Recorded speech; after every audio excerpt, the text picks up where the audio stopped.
Kita juga harus menyadari bahwa hubungan kita dengan uang seringkali bersifat emosional. Banyak orang merasa terikat dengan uang bukan hanya karena manfaat fungsionalnya, tetapi juga karena simbolisme yang dibawanya. Uang bisa mempengaruhi cara kita memandang diri kita sendiri dan orang lain.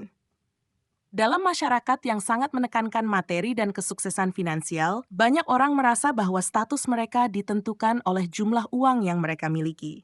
Akibatnya, mereka bisa merasa tertekan untuk mengejar kekayaan, bahkan dengan mengorbankan hal-hal yang lebih penting dalam hidup, seperti kesehatan, hubungan, atau kebahagiaan pribadi. Ketergantungan pada uang seringkali mengarah pada perasaan cemas dan tidak puas, meskipun seseorang mungkin sudah memiliki banyak harta. Ini karena pencarian kebahagiaan melalui uang adalah pencarian yang tidak pernah selesai. Ketika seseorang mencapai satu tujuan finansial, mereka seringkali merasa perlu untuk mencapai lebih banyak lagi. Pola ini bisa menciptakan perasaan kekosongan atau ketidakpuasan yang mendalam, yang pada akhirnya menunjukkan bahwa kebahagiaan sejati tidak dapat dibeli dengan uang. Uang hanya memberikan kenyamanan sementara kebahagiaan yang sejati datang dari dalam diri, dari rasa puas dengan diri sendiri dan dengan hidup yang dijalani. Oleh karena itu, penting bagi kita untuk mengubah cara kita memandang uang. Uang seharusnya dilihat bukan sebagai tujuan, tetapi sebagai alat untuk mencapai tujuan yang lebih besar.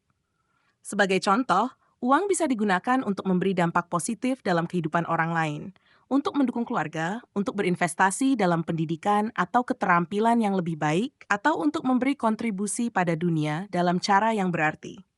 Dengan cara ini, uang menjadi sarana untuk kesejahteraan yang lebih luas, bukan hanya untuk kepuasan pribadi. Di sisi lain, mengelola uang dengan bijak bukan hanya tentang menghindari pemborosan atau berusaha menambah jumlahnya. Ini juga tentang menciptakan keseimbangan antara pengeluaran dan tabungan, serta memahami bahwa uang harus bekerja untuk kita, bukan sebaliknya. Pembelajaran keuangan yang baik melibatkan pengetahuan tentang cara-cara mengelola pengeluaran, investasi yang cerdas, dan perencanaan keuangan yang matang. Ini akan membantu kita untuk memastikan bahwa kita tidak hanya bergantung pada uang untuk kebahagiaan, tetapi juga memastikan bahwa kita memiliki keamanan finansial untuk masa depan.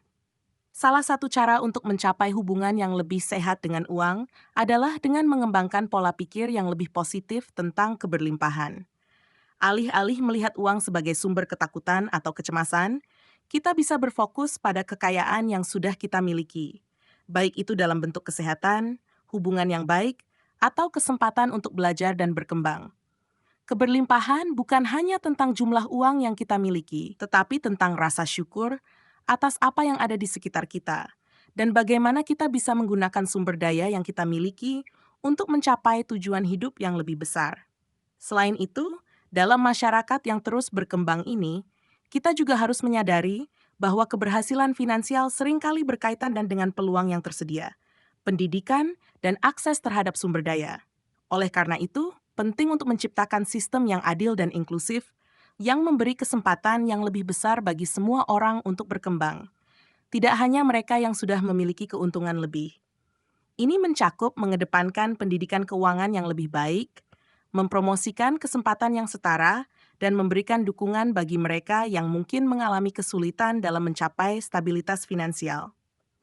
Pada akhirnya, uang hanyalah alat untuk membantu kita menjalani hidup dengan lebih baik, bukan sesuatu yang harus dikejar tanpa henti. Uang dapat membantu membuka pintu dan menciptakan kenyamanan, tetapi hidup yang bermakna tidak bergantung pada seberapa banyak uang yang kita miliki, melainkan pada bagaimana kita menggunakannya dan apa yang kita lakukan dengan hidup kita. Dengan pemahaman ini, kita bisa menjalani hidup yang lebih seimbang, lebih puas, dan lebih penuh makna, di mana uang tetap menjadi alat, bukan tujuan akhir. Sebagai alat tukar yang universal, uang juga menciptakan dinamika yang lebih kompleks dalam hubungan antar individu, masyarakat, dan negara. Pada tingkat individu, uang seringkali menjadi sumber dari banyak keputusan penting dalam hidup. Bagaimana seseorang mengelola uangnya bisa memengaruhi kualitas hidupnya, keamanan finansialnya di masa depan, dan bahkan kebahagiaan jangka panjang.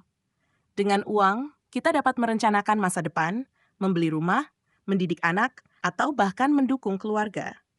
Tetapi jika dikelola dengan buruk, uang bisa menjadi sumber stres, kecemasan, atau bahkan kehancuran finansial.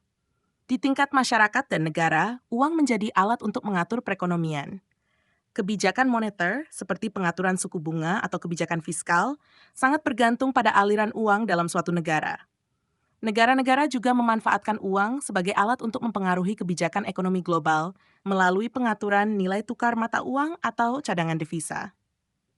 Ketergantungan pada uang ini menjadikan sistem ekonomi sangat rentan terhadap perubahan besar, seperti resesi global atau krisis mata uang, yang dapat mengguncang kestabilan ekonomi dunia. Namun, meskipun uang memiliki peran yang sangat vital dalam sistem ekonomi dan kehidupan manusia, uang juga seringkali menjadi objek yang memicu konflik. Ketika uang dijadikan tujuan utama atau nilai tertinggi dalam hidup, hal ini dapat menimbulkan keserakahan, persaingan yang tidak sehat, atau ketidakadilan sosial. Dalam beberapa kasus, kita bisa melihat bagaimana ketimpangan ekonomi yang diakibatkan oleh distribusi uang yang tidak merata dapat menimbulkan ketegangan sosial, ketidakpuasan, atau bahkan kekerasan. Ini adalah sisi gelap dari uang yang sering kali terabaikan. Selain itu, uang juga sering kali dihubungkan dengan konsep kekuasaan. Dalam banyak situasi, orang atau kelompok yang memiliki lebih banyak uang seringkali memiliki lebih banyak pengaruh dalam keputusan politik, ekonomi, atau sosial. Hal ini dapat menciptakan ketidaksetaraan yang besar di antara berbagai lapisan masyarakat. Oleh karena itu, meskipun uang dapat membawa kenyamanan dan kekuasaan, penting untuk diingat bahwa kekayaan yang melimpah tidak selalu berarti kesejahteraan sosial yang merata atau keadilan bagi semua pihak.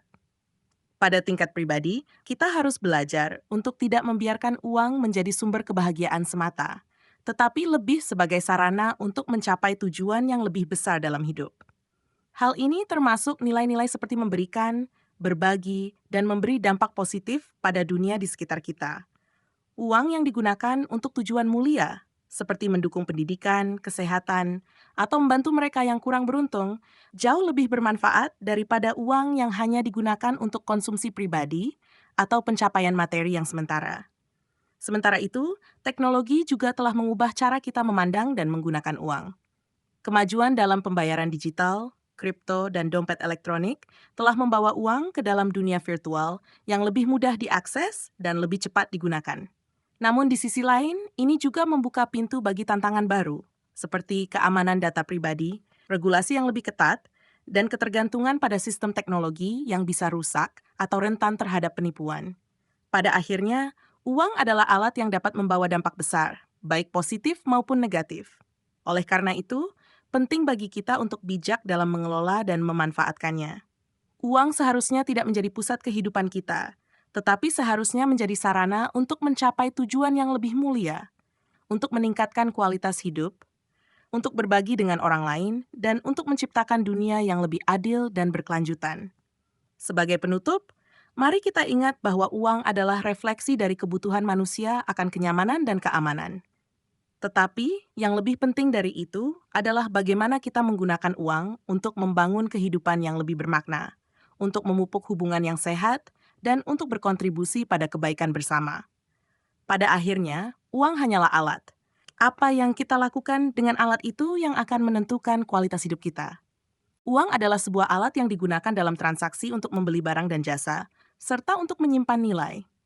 Pada dasarnya, uang berfungsi sebagai medium pertukaran, satuan hitung, dan penyimpan nilai. Dalam kehidupan sehari-hari, uang menjadi elemen yang sangat penting, mengalir dalam berbagai bentuk, baik itu uang tunai, digital, atau bahkan aset lainnya yang memiliki nilai tukar. Secara historis, uang dimulai dari bentuk yang sederhana, seperti barter, di mana orang saling tukar barang atau jasa. Namun, karena sistem ini terbatas dan tidak efisien, manusia mulai mencari alat yang lebih praktis untuk memfasilitasi transaksi. Seiring berjalannya waktu, bentuk uang berkembang menjadi logam dan kertas yang kita kenal sekarang.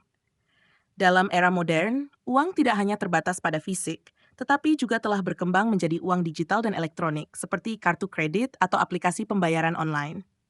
Namun, uang bukan hanya sekadar alat untuk membeli barang dan jasa.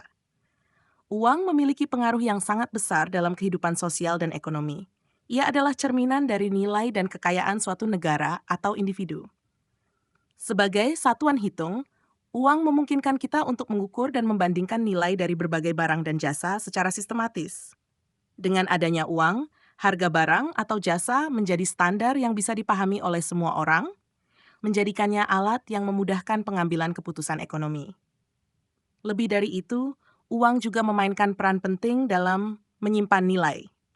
Di masa lalu, orang sering menyimpan kekayaan dalam bentuk emas atau logam berharga lainnya. Namun, seiring perkembangan ekonomi, uang menjadi lebih mudah untuk disimpan, dipindahkan, dan diperjualbelikan. Walaupun begitu, uang juga memiliki sisi yang kompleks. Kadang nilainya bisa tergerus oleh inflasi, atau bahkan bisa menjadi tidak bernilai sama sekali jika suatu negara mengalami krisis ekonomi. Secara psikologis, uang juga berperan dalam kehidupan kita. Ia tidak hanya tentang angka di rekening bank atau tumpukan kertas, tetapi juga tentang perasaan yang muncul terkait dengan uang. Apakah itu rasa aman, kecemasan, kebanggaan, atau bahkan ketergantungan? Uang seringkali menjadi simbol status sosial, dan dalam beberapa budaya, memiliki banyak uang dianggap sebagai tanda keberhasilan atau prestis. Namun, meskipun uang dapat memberikan kenyamanan dan membuka banyak pintu, penting untuk diingat bahwa uang bukanlah segalanya. Uang bisa memudahkan hidup, tetapi tidak bisa membeli kebahagiaan sejati, cinta, atau kedamaian.